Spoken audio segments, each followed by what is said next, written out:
What's the worst that can happen? The Jaguars get stripped of some draft picks? It's not as though Trent Baalke knows how to draft anyways.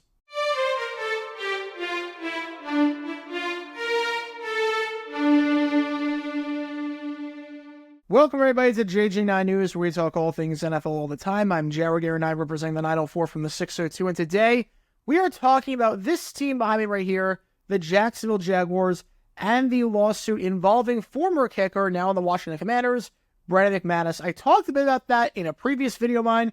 Go check that out if you haven't already. I'll leave a link in the upper right corner and in the description down below. I talked about the legality of it with some of the terms used in the lawsuit and why parts of the lawsuit I cannot see going forward whatsoever, and I can't see how the Jags are held liable for negligent hiring.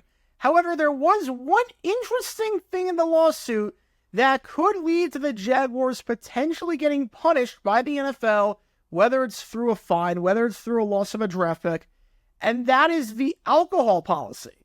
Because according to NFL rules, you are not allowed to have alcohol on the team plane. You cannot have alcohol on flights. And sure enough, according to this report, there was alcohol being served on the flight. And Pro Football Talk has made it very clear that there is a possibility that the Jaguars could get penalized pretty severely for violating the NFL policy by serving alcohol on this flight from Jacksonville to London. As you see in this article, if alcohol was being served or consumed on the flight, the Jaguars could be in hot water with the league. It threatens significant discipline for future violations of the alcohol consumption policy. Now, here's my take on this, and I'm not just saying this as a Jaguars fan. If the Jaguars get punished for serving alcohol on a flight to London, I don't even know what to say. I honestly don't know what to say. Yes, they're technically breaking the law, but it's the letter of the law versus the spirit of the law. And that's a big thing that they talk about in law school. It's a big thing in terms of how Roger Goodell should conduct his discipline, how the league should conduct their discipline. What does the law say versus what the law means? So let's think of the reason for the heavy emphasis on this rule. The heavy emphasis on this rule, they really said we're going to start enforcing this, came after the 2022 season. What happened in 2022? Well, that was when the Tennessee Titans played the Green Bay Packers, and Todd Downing, who was the offensive coordinator of the Tennessee Titans, got intoxicated on the team flight back to Green Bay. Ironically enough, that was the only good game he called as the offensive coordinator that year. He got into his car after having one too many on the plane. He got arrested for a DUI, and he made everyone look bad as a result, made the league look bad. So after that incident, the NFL said, we don't want anything like this from happening again. We do not want this happening again. So no alcohol on team flights. And if you do serve alcohol on team flights, you're going to get punished. So the letter of the law says that you cannot serve alcohol or consume alcohol on a team flight. The spirit of the law is that we have this rule in place where no alcohol is allowed on a team flight because we don't want players or coaches getting intoxicated after games and then getting off the plane and getting in their personal cars and their vehicles and driving back, because it makes the league look bad. It promotes illegal activity. People are going to have a lot of alcohol if you do that because it's all-inclusive on a flight. It could kill someone and potentially make us liable. And even Pro Football Talk in this article admitted that, and to those of us who will bristle at the notion that alcohol use on team planes or in team facilities is frowned upon by the NFL, the goal is to make sure that once the plane lands and the employees disperse in their personal cars, there's no chance they'll potentially kill one or more local citizens who happen to be in the wrong place at the wrong time, which makes a lot of sense. I get why the rule is in place. And look, if this was a flight from Jacksonville to Atlanta or Atlanta coming back to Jacksonville, I have no problem with this. No problem with this whatsoever.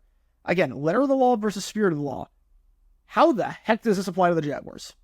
How the heck is this the same? Again, the spirit of the law says that we're doing this after what happened with Todd Downing in 2022. That's when we put the heavy emphasis on this, because he got intoxicated on the flight and they got in his car. How does this apply for the Jaguars? It's a 7-hour flight from Jacksonville to London. You can have 3 beers on the flight when it takes off, and your BAC by the time you land will be 0.00. Where are they even driving to? No one has a car there. No one even knows what side of the road they drive on there. You're not in charge of any vehicle for the next 10 days because they're in London for back-to-back weeks. The point of the no alcohol law is to prevent situations where players and coaches get into DUIs after a team flight.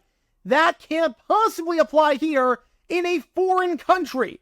You have to look at why the law was created. Again, letter of the law versus spirit of the law. I'll give you an example of what letter of law versus spirit of law, what exactly that means with a different case, what the law says regarding adults having relationships with minors. Now, obviously, we know why that law exists. I don't need to explain, hopefully, why a 36-year-old being in a relationship with a 14-year-old is illegal and gross and horrible, and why you should be locked up if you do that. However, if we go by just the letter of the law that says that adults can't be in relationships with minors, under that, let's say that there's two people who meet at college, they get into a relationship at college, one of them's a 19-year-old sophomore, the other one's a 17-year-old freshman. Technically, assuming there are no Romeo and Juliet laws, under the letter of the law, that's illegal. But clearly, that's not why the law was created, and that's not the intent of the law. And that's the alcohol policy here. Clearly, a flight to London where they will have no access to their personal vehicles afterwards is not why this law was created. Not in the slightest bit. And on top of that, and this is where it gets really, really dicey, could this potentially be Fruit the Poisonous Tree? Potentially? Now, for those who don't know what Fruit the Poisonous Tree is, that is a doctrine that is huge in criminal law that says that any evidence obtained impermissibly can't be used in trial and must be disregarded. Now, I'm oversimplifying things a ton because there are a lot of exceptions to this rule. I'm going to give a quick 2-minute rundown on what this means on something that we learned in law school in 2 months, very extensively. I'm going to try to give a very quick rundown. For some perspective, this is huge in criminal procedure, and this is over 1,100 pages. This textbook is absolutely massive. I had to learn this in my 2L year cover to cover with all the cases. A lot of interesting stuff about searches and seizures in here. At least 1/4 of it in some capacity talks about Fruit the Poisonous Tree. There's at least some hypothetical in every single case, like, was this obtained permissibly? So, just a quick rundown, an example. Let's say you are a driver, and you get pulled over because your headlight is out. Now, you're obeying all the normal traffic laws. You're not swerving. You're not speeding. You're not doing anything like that. It's just a routine stop for a busted headlight. So the officer pulls you over, and the officer asks to search your car, despite having no real reason to do so. Again, there's no real reason to search your car for a busted headlight. You reject the search because there's no probable cause. The officer overrides you, and they search your car anyway, and then they end up arresting you because turns out you had a gun in the glove compartment. Well, the officer would not be able to find the gun had you not conducted any legal search, for which the officer had absolutely no probable cause to do so. That's Fruit the Poisonous Tree. Basically, that's what that means. I'm oversimplifying things a ton. There are exceptions to the rule. It's highly controversial in its enforcement at times, and trust me, it is very more complex than what I just gave, but that's the general idea. Now, before I go any further, I just want to say that I am not taking sides on the lawsuit whatsoever. I was not on the flight. I do not want to speculate on what happened on the flight. I have no clue. I was not there. I don't know if McManus did it or didn't do it. If he did it, he should be kicked out of the NFL for life. I want to make that very, very clear that I am not speculating anything about what happened on the flight. However, if the women are extorting McManus, and this is a frivolous lawsuit to try and get a payday, then the only reason the NFL found out about the alcohol in the first place was because of this. It wasn't discovered from any other source. The discovery definitely was not inevitable. Does the NFL really want to go down that road where it's potentially Fruit the Poisonous Tree, where it's like, okay, the only reason we found out about this illegal activity was because these women were lying? And again, I'm not suggesting the slightest bit that they are. That is not my intent whatsoever. That is not the point of this. But I just want to say that because if the case does go to trial, we won't know the outcome for years because the legal process is a lengthy one, and it probably would take another 2 years for it to go to trial. And by that point, the coaching staff could be gone. And then you're going to punish the team for people who aren't there anymore? Because they don't do that with teams that violate workout rules by having contact and non-contact sessions for practice. They revoke practices for the next season, but if the coaching staff isn't there anymore, the practices are reinstated. It's like there's no punishment whatsoever. We saw that with the Jags in 2022. they got practices back to a full slate after Urban got them taken away in 2021 by breaking the rules. So Urban broke the rules because he's a terrible coach. Jags were going to lose practices in 2022. Then they fired Urban, so the NFL said, you get those practices back because we're not going to punish the new coaching staff for the previous coaching staff's rule breaking. So you have that to worry about as well. You have the fact the evidence would not have been found if it wasn't for the lawsuit, which might be frivolous. Again, I'm not suggesting that it is. I'm not going down that road, but we have seen frivolous lawsuits before. Again, not suggesting whatsoever that this one is, but we have seen that before. And on top of that, letter of the law versus spirit of the law. So could the Jags be punished for this? Yes. Do I expect them to? Because Jaguars, yes, I expect the worst with this team, but it should not happen. It really should not happen. The NFL punishing the Jags would be a horrible move because of everything I mentioned. Letter of law versus spirit of the law. Clearly, this was not why they have the alcohol policy in place. Clearly, this is not why that was an issue.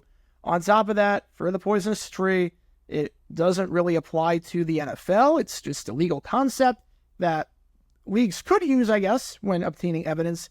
But if the lawsuit is frivolous, you have to take that into account. And if we're going by, well, McManus has to be proven innocent with this, then we have to go to trial, and that's going to take a while, and then by that point, everyone could be gone. So hopefully nothing comes of this for Jacksonville, just, if anything, just because of the letter of law, spirit of law thing, but we'll see what happens. Either way, this has been a really weird offseason for the Jaguars. Not as weird as the Chiefs, but a weird offseason nonetheless, and this definitely could impact monetary things for Jacksonville and maybe even draft picks. We'll see what the league decides to do from a punishment perspective, and we'll see what they want to issue to the Jaguars. But what are your thoughts on all of this? Do you think the Jaguars will get punished for serving alcohol on a team flight to London? Do you think that letter of law, spirit of law applies here? Do you think Fear the Poisonous Tree could apply here? What are your thoughts on McManus' lawsuit? What are your thoughts on McManus as a kicker, as a person, as really anything? Let me know your thoughts in the comments down below. It's a very complex and complicated situation, so hopefully I did a good job explaining everything here, but any questions, fire away in the comments down below. And that's going to do for this episode of JJ9 News. Be sure you like and subscribe. It helps the channel out a lot. And be sure to check out my main channel, Jaguar9, where we talk all things NFL history all the time. Until next time, this is Jaguar9 signing off, and as always, go Jags.